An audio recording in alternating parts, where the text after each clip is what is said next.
ആരോരുമില്ലാത്തവളായി ഇനിയും എവിടെയെങ്കിലുമൊക്കെ നടതള്ളപ്പെടുവാൻ ഇടയാവരുത്. അതിനാൽ എന്തും സഹിച്ചും എന്തും ക്ഷമിച്ചും ഇവിടെ തന്നെ പിടിച്ചു നിൽക്കണം. സത്യത്തിൽ താൻ വന്നു കയറിയിരിക്കുന്ന ക്ഷേത്രത്തിന്റെ ശക്തി ചൈതന്യങ്ങളെക്കുറിച്ചോ വിശ്വത്തോളം വളർന്ന ഐതിഹ്യ പ്രഭാവത്തെക്കുറിച്ചോ അവൾക്കൊന്നും അറിയില്ലായിരുന്നെങ്കിലും പിന്നീട് അവൾ മെല്ലെ മെല്ലെ എല്ലാം മനസ്സിലാക്കി. സീത വന്നു കയറുമ്പോൾ തന്നെ ചോറ്റാനിക്കരയിലെ നിത്യശീവേലിക്കായി മറ്റൊരാന അവിടെ ഉണ്ടായിരുന്നു, ഒരു കാളിയമ്മ. ശ്രീ ശങ്കരാചാര്യരും ആദിപരാശക്തിയും കൊല്ലൂർ മൂകാംബികയും ചോറ്റാനിക്കര ക്ഷേത്രവുമായൊക്കെ ബന്ധപ്പെട്ട ഐതിഹ്യങ്ങളും വില്ലുമംഗലം സ്വാമിയാർ കീഴ്ക്കാവിലമ്മയെ പ്രതിഷ്ഠിച്ച കഥകളുമൊക്കെ ആ കാളിയമ്മയായിരിക്കും സീതക്കുട്ടിക്ക് പറഞ്ഞു കൊടുത്തിട്ടുണ്ടാവുക.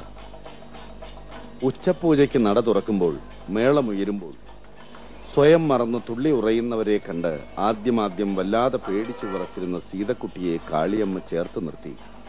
എന്റെ കുഞ്ഞിപ്പെണ്ണെ, നീ ഒന്നും പേടിക്കണ്ട. കീഴ്ക്കാവിലെ പാലമരത്തിൽ ആണി അടിച്ച് തറച്ചാൽ അടങ്ങാത്ത ഒരു ബാധയും ഈ ലോകത്തില്ല. എന്റെ കുട്ടി സമാധാനമായിരുന്നോളൂ എന്ന് പറഞ്ഞ് ആശ്വസിപ്പിച്ചിട്ടുണ്ടാവും. നിത്യവും 2 നേരം വെച്ച് ദേവിയുടെ ശിവേലിക്കായി കാളിയമ്മ കുളിച്ചൊരുങ്ങി കുറിയും തൊട്ട് പോകുന്നത് കൊച്ചു സീതപ്പെണ്ണ് മാറി നിന്ന് ഇത്തിരി അസൂയയോടെ നോക്കും. എന്നിട്ട് തന്റെ കുഞ്ഞി തുടല് കിലുക്കി മാധവൻ കൊച്ചാട്ടന്റെ ശ്രദ്ധ ക്ഷണിക്കും. കണ്ണു തിരുമ്മിയും മൂക്ക് പിഴിഞ്ഞുമൊക്കെ കരച്ചിൽ വരുന്നതായി നടിച്ച് പിണങ്ങി നിൽക്കും. എന്നെയും കൂടി ഒന്ന് കൊണ്ടുപോ എന്റെ പൊന്നു മാധവജി. ഈ മരച്ചോട്ടിൽ നിന്ന് മൊരടിച്ചു വശം കെട്ടു പോകാതെ നല്ല 4 മനുഷ്യരെ കണ്ട് കൈയും കാലും അനക്കി ഞാനും ഒന്ന് ഓടി നടന്നോട്ടെ എന്നുള്ള അഭ്യർത്ഥനയും കാക്കപ്പിടുത്തവുമാണ് ആ പിണക്കം നടിക്കൽ. കൊച്ചു സീതയുടെ പരവേശവും വെപ്രാളവും കണ്ട് മനസ്സലിവ് തോന്നിയിരുന്ന മാധവേട്ടൻ ആദ്യമൊക്കെ അവളെ ചെവിക്ക് പിടിച്ചു കൊണ്ടുപോകാറുമുണ്ടായിരുന്നു. പക്ഷേ കന്നിനെ കയം കാണിക്കരുതെന്ന് പറഞ്ഞ പോലെ അമ്പല മതിൽക്കകത്തെത്തിയാൽ ആളും ബഹളവും മേളവും ഒക്കെ പൊടി പാറാൻ തുടങ്ങിയാൽ സീതക്കുട്ടിയുടെ സ്വഭാവം മാറും. വളർത്തച്ഛന്റെ കൈ വിടുവിച്ച് അവൾ അവളുടെ വഴിക്ക് പാറും. ചരടുപൊട്ടിയ പട്ടം കണക്കെ.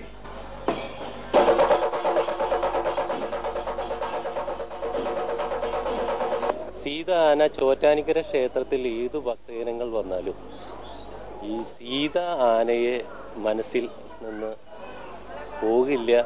എപ്പോഴും അത് ചോറ്റാനിക്കര അമ്മയെ തൊഴുതു പോകുന്ന ഭക്തജനങ്ങളുടെ മനസ്സിൽ മായാതെ നിൽക്കുന്ന ഒരു രൂപമാണ് സീത. സീത ഇപ്പോഴും എല്ലാ ഭക്തജനങ്ങൾക്കും ഒരു സീതക്കുട്ടി എന്നാണ് ഇപ്പോഴും സീതയെ വിളിക്കുന്നത്. 19 വയസ്സായാലും ഇവരുടെ മനസ്സിലൊരു കുട്ടി തന്നെയാണ്. കാരണം ഭക്തജനങ്ങളോട് അതിന്റെ അഭേദ്യമായിട്ടുള്ള അടുപ്പം ഭക്തജനങ്ങൾക്ക് വളരെ എന്താ പറയുക, നമ്മുടെ വീട്ടിലെ തന്നെ ഒരു അംഗത്തിന്റെ പോലെ തന്നെ സീതയെ കണക്കാക്കിയിട്ടുണ്ടോ എന്നുള്ള സംശയമാണ്. വളരെ അടുത്ത് ഇടപഴകാൻ യാതൊരു ഭയവുമില്ല സീതന്. ഇവിടെ ഈ ഭക്തജനങ്ങൾ വളരെ തിങ്ങി നിറഞ്ഞ ഈ അന്തരീക്ഷത്തിൽ ശിവേലി എഴുന്നള്ളിപ്പുകൾ, ഇത്രയധികം ശിവേലി എഴുന്നള്ളിപ്പുകൾ ഒരേ ഭഗവതിയുടെ തിടം പറ്റിയ ആന ഈ ലോകചരിത്രത്തിൽ തന്നെ ഉണ്ടാവാൻ വഴിയില്ല. ഗിന്നസ് റെക്കോർഡ് തന്നെയാണ്. ആരൊക്കെ എത്രയൊക്കെ സ്വഭാവ സർട്ടിഫിക്കറ്റുകളിൽ ഒപ്പിട്ട് കൊടുത്താലും ശരി, പെണ്ണെന്ന് വെച്ചാൽ അവൾ ശിംശബ വൃക്ഷച്ചുവട്ടിൽ സ്വന്തം തലവിധിയെ മാത്രം പഴിച്ച് കണ്ണീരൊഴുക്കി കാലാകാലം കഴിയേണ്ടവളാണെന്നും ഒരിക്കലും അരങ്ങത്തേക്കിറങ്ങാതെ എന്നുമുള്ള യാഥാസ്ഥിതിക സങ്കല്പങ്ങൾ തൊള്ള തൊടാതെ വിഴുങ്ങാൻ തയ്യാറുള്ളവളായിരുന്നില്ല അന്നത്തെ കൊച്ചു സീത. പെമ്പിള്ളേരായാൽ ഇത്തിരി അടക്കവും ഒതുക്കവുമൊക്കെ വേണമെന്ന് കാളിയമ്മ പലവട്ടം അവളെ ഉപദേശിച്ചിട്ടുണ്ട്. പക്ഷേ ഒന്നുകിൽ കളരിക്ക് പുറത്ത്, അല്ലെങ്കിൽ ആശാന്റെ നെഞ്ചത്ത് എന്ന് പറഞ്ഞതുപോലെ സീതക്കുട്ടിക്ക് കാര്യഗൗരവം വന്നപ്പോൾ കളത്തിന് പുറത്തായത് ആശാട്ടിയായ പാവം കാളിയമ്മയായി പോയി എന്നത് കണ്ണിൽ ചോരയില്ലാത്ത കാലത്തിന്റെ കളിതമാശ. കാളിയമ്മയെ അധികാരഭ്രഷ്ടയാക്കി സിംഹാസനം പിടിച്ചടക്കിയ സീതയുടെ സംഭവബഹുലമായ കഥകൾ ഇവിടെ തീരുകയല്ല, തുടരുകയാണ്.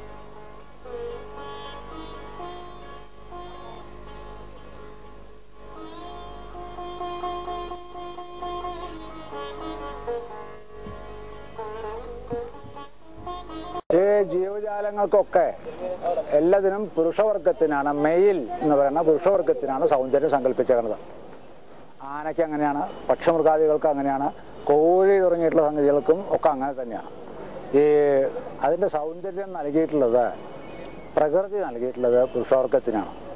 അതുകൊണ്ട് തന്നെ ആനയിലും കൊമ്പനാനയ്ക്കാണ് സൗന്ദര്യം നമ്മൾ പറയാറുള്ളത്.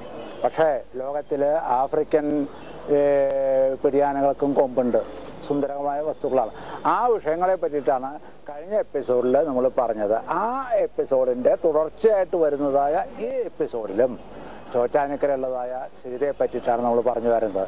അതിൻ്റെ അപദാനങ്ങൾ എന്തൊക്കെയാണ്, എന്താണ് അതിൻ്റെ പ്രത്യേകതകൾ, ഈ ആന എങ്ങനെ പ്രസിദ്ധം ആർജിച്ചു എന്നുള്ളതാണ് ഈ എപ്പിസോഡിൽ നമ്മൾ പറയുന്നത്.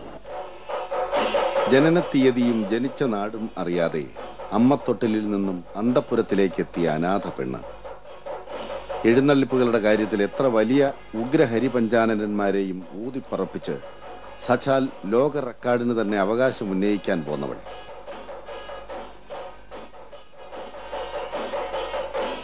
ഇപ്പോഴും റെക്കോർഡ് ഉയരത്തിൽ നിന്നും പുതിയ പുതിയ ഉയരങ്ങൾ തേടിക്കൊണ്ടിരിക്കുന്ന ഒരേ ഒരു ഇസൻ ബയേവ എന്ന പോൾവാൾട്ട് റാണിയുടെ ആനപ്പതിപ്പ് സീത, ചോറ്റാനിക്കര സീത.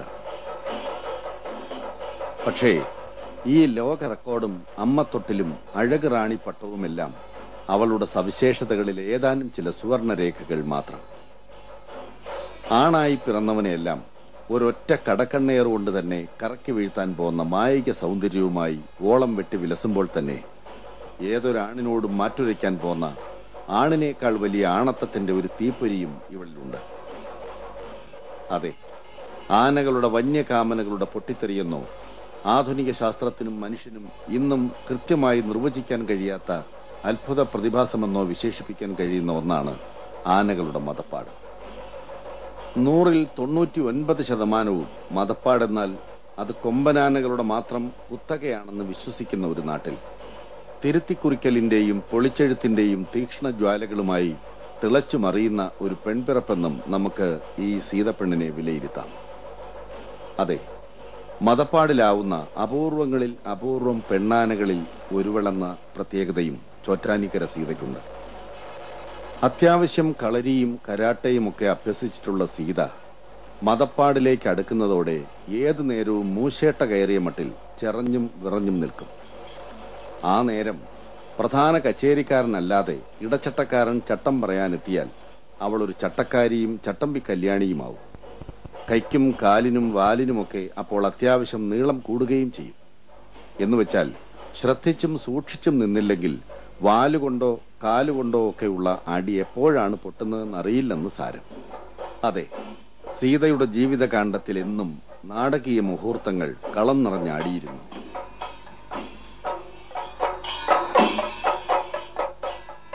അന്ന് കൈ കിട്ടുമ്പോ ഇവളുടെ ഒരു പരിവം എന്തായിരുന്നു? ശരിക്കും ഒരു പശുക്കുണ്ടിര മുഴുപ്പുള്ളൂ, അത്രേ ഉള്ളൂ. ഒരു സെന്റി പശു, അതും വലുതുണ്ടാവില്ലേ, ഇതത്രയൊന്നും ഇല്ല. ഞങ്ങളെ എഴുന്നള്ളിപ്പ് കൊടുക്കെ പഠിപ്പിക്കുന്ന കാലത്ത് ആളുടെ ഇടയിൽ നിന്നും ഇതിനൊക്കെ അങ്ങോട്ട് കാണില്ല, ആനെ കാണാൻ ഉണ്ടാവില്ല, ഇല്ല, അങ്ങനെ നടന്നിരുന്ന. പിന്നെ ഇവിടെ കൊടുന്ന എല്ലാ ഭാഗത്തും ഞാൻ കൊണ്ടുപോലും പീഡിയയിൽ കൊണ്ടുപോകും, ആ കിഴക്കാവിൽ ഇറക്കി കൊണ്ടുപോകും, ഒക്കെ കൊണ്ടുപോകും. അന്ന് അത്രേ ഉള്ളത്. അവിടേക്കൊന്നും പോകാൻ പറ്റില്ലല്ലോ. ഇപ്പൊ അവള് കുഴി മടിച്ചാണല്ലേ, അങ്ങോട്ടൊന്നും ഇറങ്ങാൻ കഴിയില്ല. അല്ല, അങ്ങോട്ട് ഇറങ്ങാൻ പറ്റില്ല ഇപ്പൊ, ഇല്ല, പോരുതായില്ലേ. അതുമാതിരി എല്ലാ കടയിലും കൊണ്ടുപോയി പലഹാരമൊക്കെ കൊടുക്കും, എല്ലായിടവും കിട്ടും, കൊടുക്കും. ഓണക്കാല അപ്പോ എല്ലാവരും കൂടെ സാമാനം മേടിക്കാൻ വന്നിട്ടുണ്ട്. ഒരു പെണ്ണ് അവിടെ നിൽക്കുക, ആന അവിടെ കയറിച്ചെന്നു പറഞ്ഞു. അത് ഇവിടെ ഒന്നും ഇല്ല, പറയുന്നതിന് ഓരോരുത്തർ തട്ട വെച്ച് കൊടുത്തു ഈ പെണ്ണിട്ട്. അതാ കൊട്ടയിൽ പോയി വീണ് അവിടുന്ന് നീച്ച്. അതിന് ശേഷം ആ കടയിൽ ആന കയറിയില്ല, പോയിട്ടില്ല. ഏയ്, അങ്ങോട്ട് കയറിയിട്ടില്ല. ഈ തട്ടി ആ കടയിലേക്ക് പിന്നീട് സീത പോയിട്ടില്ല, പോയിട്ടില്ല. ഒരു വാശിക്കാരിയാണല്ലേ. അപ്പൊ ആ പെണ്ണിനെ പോയി പറയേണ്ട കാര്യമില്ല. കടമ സാധനം മേടിച്ച് പോയാൽ മതി. അത് ഈ ചോറ്റാനിക്കര അമ്മ എന്ന് പറയുന്ന ഒരു ക്ഷിപ്രപ്രസാദി, അതുപോലെ ക്ഷിപ്ര ഗോപിയാണെന്ന് പറയാറുണ്ടല്ലേ. ഇവൾക്കും കുറച്ചൊരു ഇതുണ്ടാവും, അതിന്റെ ഒരു. അതെ, വാശിയുടെയും ഇടിച്ചു കയറ്റത്തിന്റെയും ഒരു കനൽത്തുണ്ട് എന്നും അവളുടെ നെഞ്ചകത്ത് എരിഞ്ഞു കത്തിയിരുന്നു. ചോറ്റാനിക്കരയിൽ വന്ന കാലത്ത് എഴുന്നള്ളിപ്പ് പരിശീലനം മുതൽക്കേ ആ വാശി ദൃശ്യമായിരുന്നു താനും. അത്താഴപൂജയ്ക്ക് നടയടച്ച് കഴകക്കാരും മറ്റുള്ളവരുമെല്ലാം അരങ്ങൊഴിഞ്ഞാൽ അന്ന്